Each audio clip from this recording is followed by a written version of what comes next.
the unspoken shame they brought upon the two families. All parents need to watch this till the end. As they walked home from school, Cynthia said to Richard, "We should try what we watched." Richard hesitated. "Are you sure about this? What if our parents find out?" "They won't find out," she replied firmly. "No one will know." That day, when they reached home, Cynthia pulled Richard into his room and pushed him onto the bed. Before we dive into what truly happened between Cynthia and Richard, before the tears, the sickness, the disgrace, and the shame that shattered two peaceful families, please, if you're watching this now, pause for a moment. Subscribe to this channel, share this video, and leave a comment when your heart can't hold the emotions anymore. Because what you're about to hear might just save a family somewhere. Now, let's go back to the very beginning. In the warm, quiet town of Makand, the Ajayi and Bello families lived as one. Their homes were just a short fence apart. The families weren't just neighbors, they were family, joined not by blood, but by something deeper. Years of love, respect, and loyalty. Mama Ajayi was a quiet, graceful woman, a teacher at the local primary school. She raised her only child, Cynthia, with the strength and softness of a lioness. Mr. Bello, a widower, was a well-known secondary school principal. His son Richard was calm, brilliant, and respectful.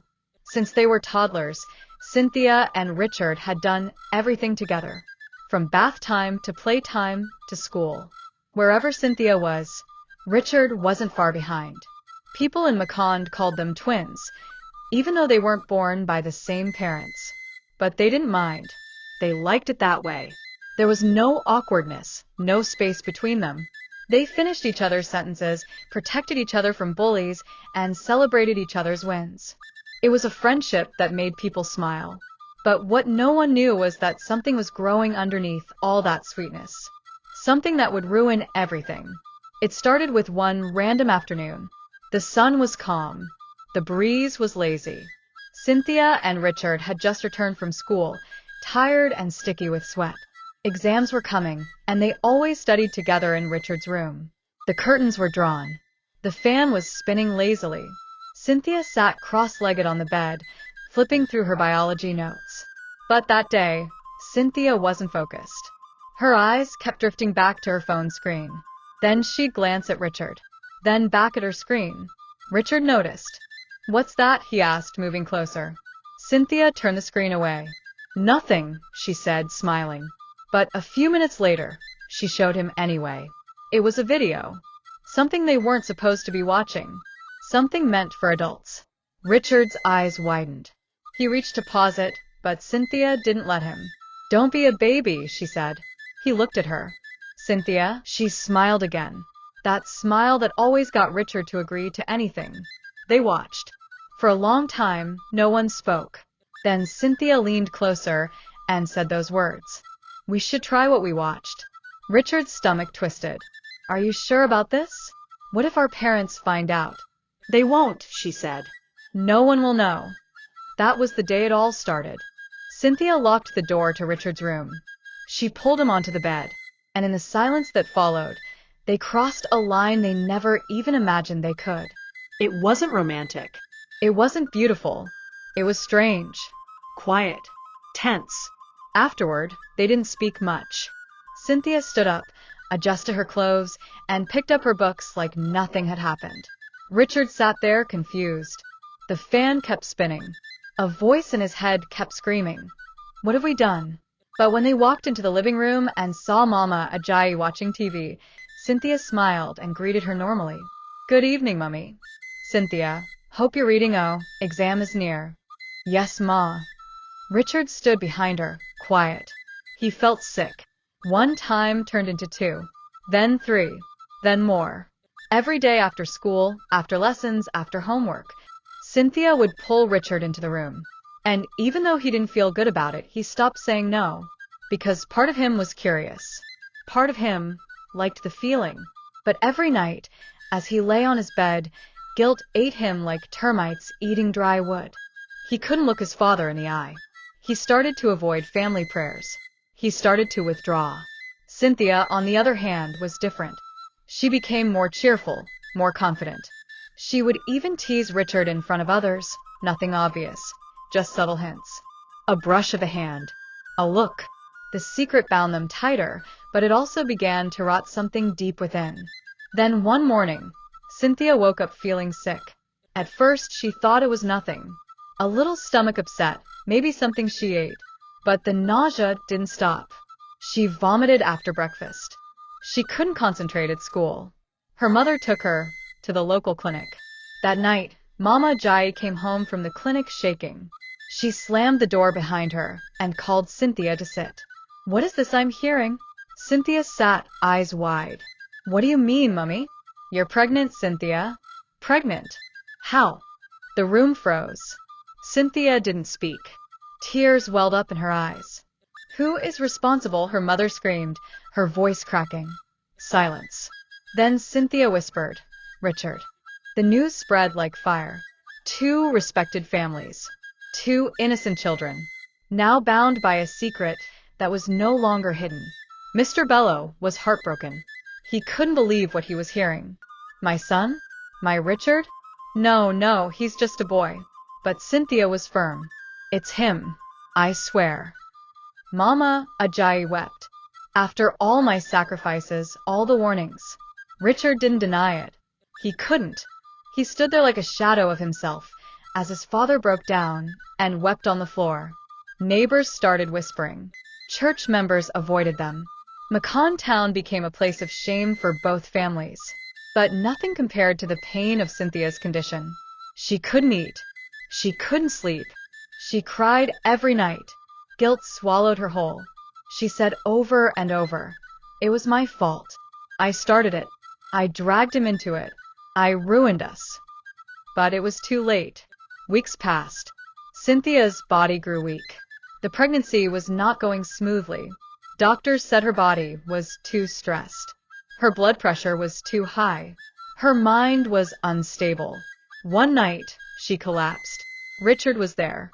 He held her hand as they rushed her to the hospital. Her mother didn't speak a word. Mr. Bellows sat outside, hands shaking. The doctor came out. "She's stable, but barely." They all sighed. But the damage was done. The story had left the home. It had entered the school, the church, the entire town. The girl who once made everyone smile now walked with her head down, swollen with shame and sadness. And Richard? He became a ghost of himself.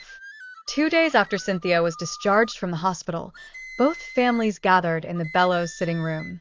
The atmosphere was heavy. The air itself seemed to ache. Nobody smiled. Nobody offered drinks. Nobody asked, "How was your night?" Mr. Bellows sat with his face in his hands. Mama Ajayi clutched a handkerchief soaked in tears. Cynthia sat on the couch, wrapped in a shawl, her face pale. She looked like a ghost of herself. And Richard knelt on the floor. "I'm sorry," he said quietly. "I don't know what came over me. I didn't mean to."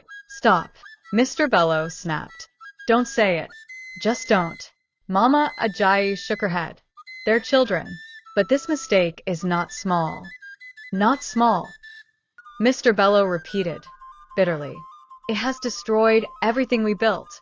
Our name, our respect, our peace." They argued for hours. One family blamed the other. One parent accused the other of not supervising enough. Mama Ajayi said Richard should have known better. Mr. Bellow said Cynthia was the one who introduced it. But deep down, they all knew the truth. They had all failed. Failed to watch closely. Failed to talk enough. Failed to see the signs. Now, the question was no longer who to blame, but what to do next. After a long silence, Mr. Bellow broke the tension. "She will not keep the child." Everyone turned to him. "What?" Mama Ajayi whispered. "I said she will not keep the child. We are not ready for this. She is too young. Her body is already suffering. And this shame, we cannot carry it forever." Cynthia's lips trembled. "No," her mother said softly. No. "I won't let that happen. No matter what, this child is still a life. My grandchild. I won't allow it. We'll be cursed," Mr. Bellow muttered. "People will never forget. They will point fingers at us forever." "I'd rather be pointed at," Mama Ajayi replied. Then silence, an innocent child who didn't ask to be born. Cynthia stood slowly. I want to keep the baby. Mr. Bello stood too. You don't know what you're saying. You can't even stand for long without pain. I don't care, Cynthia said, crying. I don't care. This is the only thing I have left to make it right. Please. Silence. That was the day the families stopped talking. They stopped visiting each other. Two houses that once shared everything now turned their backs. It didn't take long for the town to take sides. Some believed Richard had taken advantage of Cynthia. Others whispered that Cynthia was fast, a bad girl hiding behind good grades. The church suspended them both from youth fellowship. The school told them to stay home until things cooled off. Even their friends stopped visiting. Cynthia started to walk differently. She avoided mirrors. She slept through the day and cried through the night. But even in her brokenness, she kept touching her stomach. That growing bump became her only source of comfort. A reminder that maybe, just maybe, something beautiful could still come from all this. Richard was drowning too, but in silence. He stopped speaking at home. He stared at walls. He refused to eat. Mr. Bello couldn't bear to look at him. One evening, after dinner, Richard whispered to his father, Am I a monster? Mr. Bello didn't answer. Cynthia started journaling. It was her therapist's idea. She didn't know what to write at first. But then she started writing letters to the child growing inside her. Dear baby, I don't know who you are yet. I don't know if you'll look like me or him. But I want you to know I'm sorry. Sorry for how you got here. Sorry for the shame you were born into. I didn't mean for this to happen. I was just a girl. A girl who didn't understand how powerful curiosity could be. But you are not a mistake. Not to me. She wrote pages and pages, folded them carefully, tied them with ribbons, and kept them in a box under her bed. That box became her hope. But time was running out. 8 months into the pregnancy, something went terribly wrong. It was a stormy night. The wind howled. The lights flickered. Cynthia was asleep when she felt a sharp, stabbing pain in her stomach. She screamed. Her mother rushed in, panicked. There was blood on the bedsheet. Too much blood. They called a neighbor to help. The hospital was far. The roads were flooded. But they had no choice. Cynthia's breathing was shallow. Her eyes rolled back. Her hands clutched her stomach. Mummy, save my baby. Those were her words before she passed out. Hours later, at the hospital, a baby cried. Loud. Sharp. Desperate. The doctor came out, removing his gloves. She survived, he said. But barely. The baby is alive too. A boy. But we had to keep him in an incubator. Mama Ajayi wept. Not tears of shame this time, but of relief. She had feared the worst. But God spared her child. When Cynthia woke up 2 days later, the first thing she asked was, Is he okay? She named him David, because he would have to fight all his life. When Mr. Bello heard that the baby had survived, he didn't come immediately. But 3 weeks later, he came to the hospital. He stood at the doorway, watching Cynthia hold the small child. He cleared his throat. She looked up. They hadn't spoken in months. Can I hold him? He asked. She hesitated, then nodded. He sat beside her and took the baby in his arms. Tears streamed down his face. I was wrong, he whispered. I was angry, but I was wrong. He's innocent. He didn't ask for this. Cynthia nodded, quietly. I'll support you, he said. Both of you. Behind a curtain, Richard was listening, but he didn't come out. He wasn't ready. The shame didn't go away. Even after the baby came home. Even after Cynthia tried to return to school. People still whispered. Some classmates mocked her. Some teachers treated her like a warning sign. But Cynthia held her head high. She fed David, bathed him, sang to him. Her mother became her greatest support. Mr. Bello slowly began to rebuild the bridge. He started coming around, bringing baby clothes, offering to pay for diapers. But Richard? He still couldn't face Cynthia. He loved the child, but he hated himself. One day, Cynthia went to drop David at Mr. Bello's house for a few hours. Richard opened the door. Their eyes met. It was the first time in nearly a year. Neither of them spoke at first. Then Cynthia said, "He has your eyes." Richard looked down. "I don't know how to live with what I did," he whispered. "You were just a child too," she said. He looked up at her. "But a child made a child." She sighed. "We both lost our childhood." He nodded. "I'm sorry," he said. She nodded back. "I know." They stood there not as lovers, not even as friends, but as two broken kids trying to become better humans. It was a Sunday morning. Cynthia sat on the edge of her bed, trying to button her blouse with one hand while holding David with the other. He was almost 4 months old now, chubby, bright-eyed, and full of life. As she reached for his milk bottle, David suddenly smiled. Not a sleepy twitch or a gas bubble. A real, deliberate smile. It stopped her heart for a second. She laughed softly, touched his cheek, and whispered, "You smiled at me." That day, the joy she thought she would never feel again returned, if only in a small, quiet wave. That smile reminded her that though her innocence had died, hope had not. One afternoon, while cleaning Cynthia's room, Mama Ajayi found the box under the bed, the one tied with ribbon. She opened it and saw the letters. Each one began with "Dear Baby." She sat on the floor and began to read. "You're not a mistake. You're my second chance. You're the reason I get up every morning when I don't want to. I love you more than I've ever loved myself. I pray you grow up and never carry shame that does not belong to you. Maybe one day, people will stop pointing at us. Maybe they'll just see a mother and her son." Tears soaked the pages. When Cynthia returned from the market, she found her mother still on the floor, clutching the letters. Without saying a word, they held each other. Richard had always loved writing. Before everything happened, he used to write poems and hide them inside his Bible. One night, he found an old notebook and began to write again. But this time, he wrote his truth. "They say I ruined everything. Maybe I did, but I didn't understand. I didn't know what it meant to break something sacred. I didn't know it could hurt this much. They say men don't cry, but I do. Not because I'm weak, but because I remember. I remember the day everything changed, and I can't go back." He started writing every night. It became his healing. Word of the incident had spread to the school board and the church elders.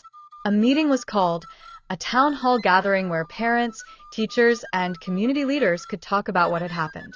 But Cynthia refused to go. "I won't sit there and be judged," she said. Her mother didn't push.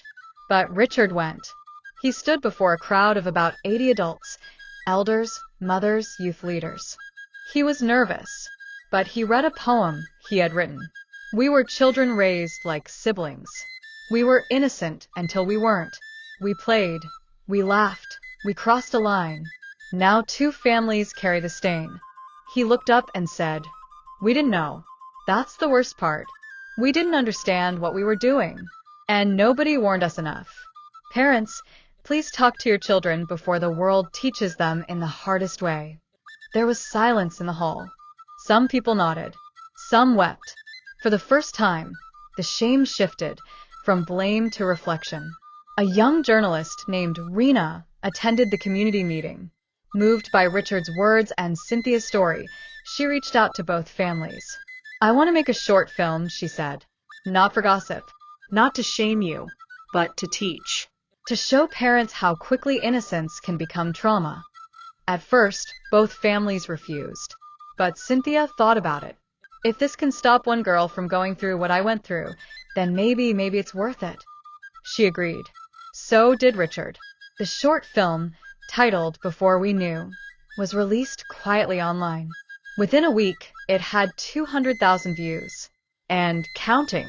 Richard started visiting David quietly. At first, just to drop off diapers. Then to read to him. Then to rock him to sleep. Cynthia watched him carefully. "Why are you doing this?" she asked one day. "Because I want to be better," he said. "Do you want to be a father?" she asked. He looked at David, then said, "I don't know how, but I want to learn." She nodded. "I'll let you, but if you hurt him." "I won't," he said quickly. "Never." That night, Cynthia wrote a new letter. Your father is learning. He is still a boy, but he is trying. That counts for something, doesn't it? On Children's Sunday, the pastor invited Cynthia to speak. She stood before the pulpit, heart pounding, holding David in her arms. She looked around, faces everywhere. Some kind, some cold, all curious. She took a deep breath. I was once one of the best students in this church, she began. I was praised for my quiet nature. But behind my silence, I was searching. And in my searching, I crossed a line I couldn't uncross. The room was silent. But I'm not here to beg for pity. I'm here to ask you, please talk to your children. Not just about school. Not just about chores. But about what they're feeling, what they're watching, what they're thinking. Her voice trembled.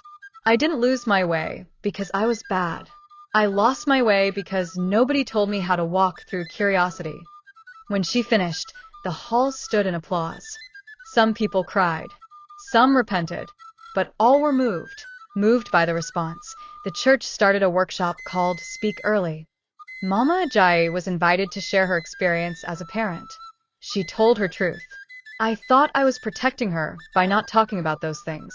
I thought she was too young to understand. But silence is not safety. Mr. Bello also spoke. I focused so much on discipline, I forgot to connect. And by the time I looked up, damage had already been done. The room filled with heads nodding, parents taking notes, teens listening quietly at the back. Something new was being born, awareness. 3 years later, David was now running through the house, laughing like he had no idea he had once been the center of a scandal. Cynthia was in university, studying child psychology. Richard was teaching at a primary school, volunteering part-time at a youth counseling center. The two families no longer avoided each other. They visited on holidays. They ate together. They laughed again. The shame hadn't disappeared, but it no longer ruled them. They had chosen healing. They had chosen truth. And most importantly, they had chosen David. One evening, Cynthia was folding laundry while David played with his blocks on the floor. Mummy, he said, stacking 2 blocks carefully. Yes, baby? Why don't I have a daddy like the other children in school? She froze. The question hung in the air like heavy rain clouds. She had always known this day would come. She sat beside him, gently took his hand, and said softly, You do have a daddy. He just doesn't live with us. Why? Because when you were growing in my belly, we were all very young. Too young to understand some things. David looked confused, but nodded slowly. Does he love me? Cynthia smiled through her tears. Yes. So much. The next week, Cynthia arranged a small picnic. Just her, Richard, and David.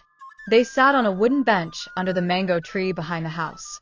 Richard handed David a toy truck. David beamed. You like it? Richard asked. David nodded. You're my daddy? Richard's heart dropped. Yes. I am. David looked up at him. Can we play football next time? Richard smiled. We can play every time. For the first time in a long time, there was no awkwardness. Just a boy and his father, learning each other. From that day on, they made it a routine. Every Saturday, same bench, same tree. Even though life was improving, the whispers didn't stop. In markets, in salons, at school gates. That's the girl who had a child for her cousin. That's the boy from that family. Sometimes Cynthia wanted to scream. Sometimes she wanted to run. But mostly she just walked past. One day, after overhearing a cruel comment, Cynthia told her mother, Maybe we should move away. Start fresh. But Mama Ajayi shook her head. If we run, we let shame win. But if we stay and raise our heads high, we show them it's possible to rise again. So they stayed. And they rose. At a PTA meeting, a woman Cynthia barely knew pulled her aside. I need to tell you something, she said. I judged you when it happened. I even told my daughters to stay away from you. Cynthia looked down. But then last year, I caught my daughter watching something on her phone. Something she shouldn't have been watching. And I realized I had done everything wrong. I warned her about boys, but I never taught her why. I kept quiet like most mothers do. Tears filled her eyes. I'm sorry I judged you. And thank you for your strength. You helped me open my eyes. Cynthia hugged her. Sometimes, healing came from the most unexpected places. It started as a cough, then fever, then fatigue. Within days, David was admitted to the hospital with pneumonia. Cynthia didn't leave his side. Richard brought food. Mama Ajayi prayed. Mr. Bello came quietly at night, leaving money under the pillow. For days, they hovered in fear, united again in love and anxiety. When David finally opened his eyes and whispered, "Mummy," Cynthia broke down. That hospital room became holy ground. In those moments, there were no mistakes, no scandals. Just a boy, loved beyond reason, fought for by two families who once thought all was lost. After David recovered, Cynthia collapsed from exhaustion. She had poured everything out, emotionally, mentally, physically. Doctors said it was burnout. Richard sat by her hospital bed and whispered, "You're the strongest person I know." She stirred weakly. "I'm tired." "I know," he said. "Let me help now." Please. "Let's raise him together." She opened her eyes. "I don't hate you," she whispered. He held her hand. "I don't hate me either anymore," he replied. They sat in silence, the kind that heals. A year later, Cynthia met someone. Chike. He was gentle, soft-spoken, and kind to David from the beginning. At first, Cynthia didn't think she could ever open her heart again. But one day, she saw David sitting on Chike's lap, reading a picture book and laughing. Her heart cracked open. She invited Chike to dinner, introduced him to her mother, told him everything. "I was young. I didn't know what I was doing, but I take full responsibility." Chike didn't flinch. He said, "We all have pasts. It's what we do with them that matters." She cried that night, not from pain, but from hope. Richard joined a support group for young men. He shared his story, openly, fully, without shame. Some were shocked, some uncomfortable, but all of them listened. He became a mentor, helping boys like he once was, confused, curious, misinformed. He said, "I lost so much because I didn't know. If I can help just one of you understand your power and your responsibility, I'll sleep better." And he did. He began to sleep better. He even smiled more. He still carried the past, but it no longer chained him. Mama Ajayi and Mrs. Bello started a monthly meeting called the Mother's Table. Women from the community gathered to talk openly about parenting, about their daughters, about the things they were too ashamed to say out loud. There was no judgment, only truth. One woman confessed, "I never talked to my son about anything except food and chores. Now I see I was starving him in other ways." Another said, "I thought strictness was the same as wisdom. It's not." They shared tears and laughter And healing. and it all began because two families refused to stay broken. In primary 3, David stood in front of his classmates on career day. "My name is David Ajayi," he said proudly. "When I grow up, I want to be a family counselor, because I think talking can save people." His teacher wiped her eyes. So did Cynthia, sitting at the back. When he finished, his classmates clapped. Some hugged him. He ran to his mom and whispered, "Was I good?" She hugged him tightly. "You were perfect." David was 10 years old when he stumbled upon a dusty shoebox tucked behind old books in Mama Ajayi's wardrobe. Inside were letters. Old, yellowed, but filled with emotion. One was written by Richard, another by Cynthia, some by Mama Ajayi, others by Mr. Bello. Each letter carried grief, guilt, regret, and love. David sat cross-legged on the floor, reading them slowly. By the end, his eyes were full of tears. But he didn't cry out of sadness. He cried because he understood. He closed the box, hugged it to his chest, and whispered, "Thank you for loving me this much." On Youth Sunday, David was chosen to read a poem during service. But instead, he stepped up and said, "I wrote something myself." He pulled out a paper from his pocket and began, "I am the child of a complicated love. born not of hate, but of silence. I am the second chance that grace gave two families. I am living proof that even broken roots can grow beautiful trees. I am David, and I am not ashamed of where I came from, because it made me who I am. When he finished, the church was silent. Then applause. Then sobs. One woman said, "I've never heard anything so honest in my life." That Christmas, the Ajayis and the Bellos sat under the same roof again. For the first time in 10 years. No shouting. No walking out. Just food, laughter, healing. They each went around the table and said one thing they were grateful for. Mr. Bello looked at Cynthia and said, "I'm grateful you didn't let our shame destroy you." Cynthia nodded, holding back tears. Mama Ajayi raised a glass of malt and said, "To silence broken and futures rebuilt." Everyone clinked their glasses. Even the neighbors said the sounds coming from the Bello house that night were different, full of something old and something new. A woman from the city came to Macon town to make a documentary on healing after family tragedy. She had heard of the story. She sat with Cynthia, Richard, both mothers, and David. They told it all. From the school walk, to the whispers, to the sickness, to the healing. The documentary went viral, not because of how scandalous it was, but because of how true it felt. Thousands of comments flooded in. "This saved my family. I had this exact conversation with my daughter yesterday. Thank you for your bravery." Cynthia smiled, watching the screen with her son beside her. "I didn't know it would matter this much," she whispered. David replied, "It mattered to me, Mummy." Cynthia stood in front of a crowd in the town hall, 10 years after everything. She was invited as the keynote speaker for the Macon Family Healing Week. She looked around, at the mothers, the daughters, the sons, the fathers. She took a deep breath. "If you had told me years ago that this would be my life, I would have laughed in your face. But here I am. Yes, I made mistakes.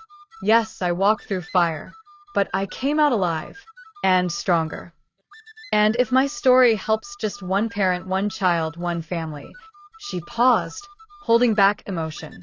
"Then I thank God for the shame, because it didn't kill me. It taught me." She stepped down to a standing ovation, and in the front row, David stood and clapped the loudest. The unspoken shame that was brought upon two families became the story that saved hundreds. Let this story remind us. Silence is not protection.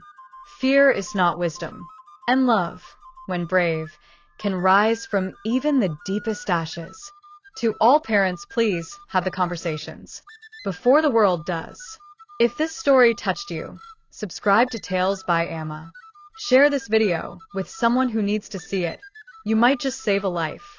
Until next time, stay kind, stay present, and never underestimate the power of truth.